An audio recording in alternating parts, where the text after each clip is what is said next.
Agora a gente volta para o Brasil, 3 horas e 20 minutos. Hoje o dia é de mobilização dentro do movimento dos trabalhadores rurais sem terra para cobrar ações do governo federal. O MST está protestando nas unidades regionais do Instituto Nacional de Colonização e Reforma Agrária. E aqui em São Paulo, militantes ocupam neste momento a sede do INCRA. A Camila Yunes vai chegar agora ao vivo com a gente para trazer mais informações.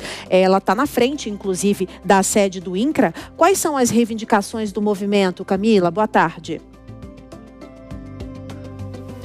Oi, Márcia, muito boa tarde para você, para o Bruno, boa tarde a todos que nos acompanham aqui em tempo real. Márcia, a gente, como você disse, está aqui bem em frente à sede do INCRA, que fica na região central de São Paulo, no bairro de Santa Cecília. São cerca de 300 militantes que estão aqui, segundo o próprio MST, essa ocupação que começou pela manhã.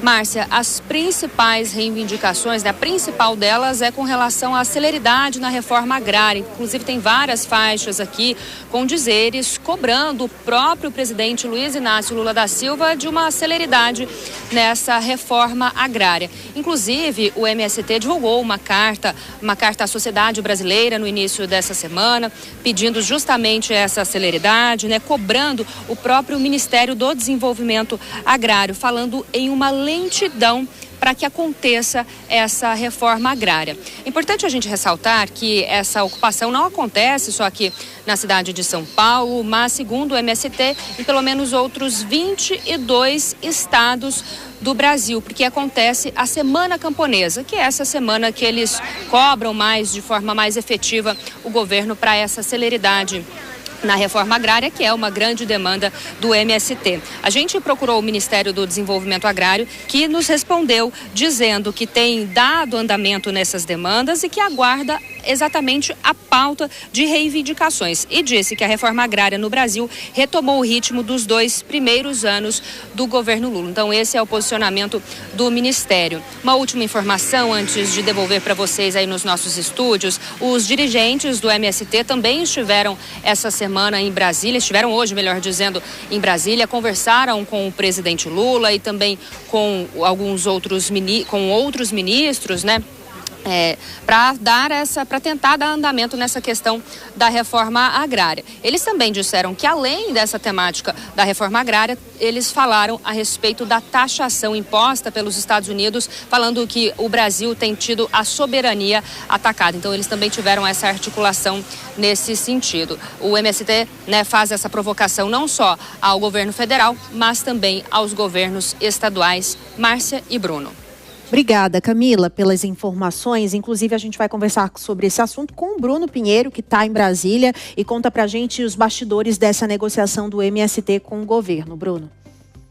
Existe uma exigência, muito forte, muito firme ao governo Lula sobre essa reforma agrária. O ministro do Desenvolvimento Agrário chegou a falar que o governo estava comprando algumas áreas, queria então atender justamente o MST, esses movimentos sociais. Mas isso acabou ficando de lado. Foi um discurso que acabou sendo esvaziado nos últimos meses. E aí o que está acontecendo? Em vários eventos, no evento do dia 1º de maio, evento de manifestações de sindicatos, o governo acabou vendo um impacto na realidade, quando esses apoiadores, esses representantes não compareceram neste evento. A justificativa é uma falta de confiança no governo mesmo, que fez vários compromissos, mas que esses não foram honrados. Então a gente vê essas imagens ao vivo, recuperadas inclusive ali em São Paulo, essa invasão ao INCRA. Eles começam o quê? Reivindicando então essa reforma agrária,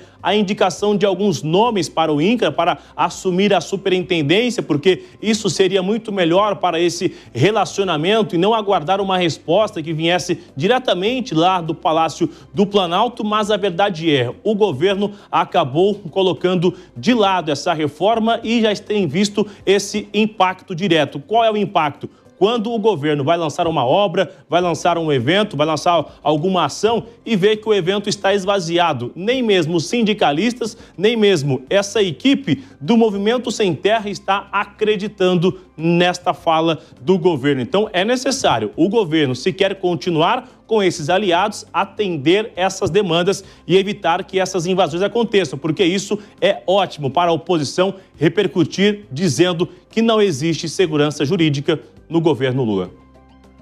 Perfeito, Bruno. A gente vai comentar também esse assunto com os nossos analistas, a Ellen e o Durso. A gente vê que o próprio movimento já está também insatisfeito com a posição do governo, não é isso, Ellen? Mais cedo eu dizia que enquanto a direita não decide se quer tá ali meio numa divisão, né, entre ser uma centro-direita ou abraçar-se mais ao bolsonarismo. E eu dizia, a esquerda tá ali pacificada com o lulismo, mas mezzo-pacificada, vou fazer minha correção aqui, porque existe sim dentro da esquerda, né, quem acha que o grande problema, o grande dilema da esquerda é não se radicalizar mais. E hoje a tensão que você vive dentro do governo federal, do Lula 3, é justamente uma tensão de uma ala que quer um discurso de institucionalidade mais pacífica e uma ala que acredita que sem pressão, sem um maior radicalismo, não há avanços nas pautas. Mas eu acho que é curioso só trazer aqui, 20 anos atrás, quando eu era uma foquinha começando no jornalismo, eu lembro que eu conversava com intelectuais importantes que apoiaram o MST e 20 anos atrás eles diziam, hoje eu penso e acredito que temos que discutir se é necessário realmente uma grande reforma agrária no Brasil, porque o perfil do Brasil mudou. O Brasil é urbano, né? Tem boa parte do Brasil que é urbana, então ainda é uma pauta urgente. Então, há esse dilema hoje entre um discurso institucional pacificador e uma maior radicalização, mas o próprio MST enfrenta hoje um grande questionamento da sua existência, do quanto suas pautas ainda conversam com o Brasil de 2025. Durso, você concorda que há um esvaziamento de pautas em relação à esquerda e ao MST? E também tivemos aí a crítica da PL, que foi aprovada, que dizem que é a PL da devastação, os de esquerda, né, que não concordam com ela. Qual a sua análise? Olha, eu concordo sim, Márcia, até porque o MST era um braço muito forte, né, da esquerda, sempre foi um grande apoiador e sempre teve as suas demandas também absorvidas pelos governos. Acontece que também o MST teve um desgaste grande à imagem por condutas de alguns membros invadindo terras frutíferas ou até exigindo mudanças por essas ocupações. Muitas vezes pode leia-se ocupação como invasão. E aí isso, inclusive, infla o debate e a crítica da direita dizer que eles são tratados de forma diferente porque se a direita invade ou ocupa algum lugar, imediatamente chega a polícia, desocupa, toma as medidas judiciais e às vezes para a esquerda parece que isso não acontece ou para condutas praticadas por membros do MST. E hoje é um exemplo. Essa união, essa denúncia ou essas exigências, né, essa greve, seja como for que eles quiserem chamar, poderia estar ocorrendo lá de fora, não precisava ser dentro do INCRA, porque quando eles ocupam, eles simplesmente fazem que ali o órgão não funcione, pare de funcionar, ninguém pode entrar, ninguém pode trabalhar e assim por diante. Então, muitas vezes pode ser lida como invasão e isso tem que ser tratado como crime que é. Não é uma demanda, não é simplesmente ali uma manifestação que poderia ocorrer do lado de fora. Então, essa forma desigual, em muitos casos, também infla o debate de como a direita e a esquerda muitas vezes são tratadas no país e mostra, assim, uma desunião da esquerda, porque essa invasão é exatamente para pleitear mudanças do próprio governo de esquerda, que é o governo Lula.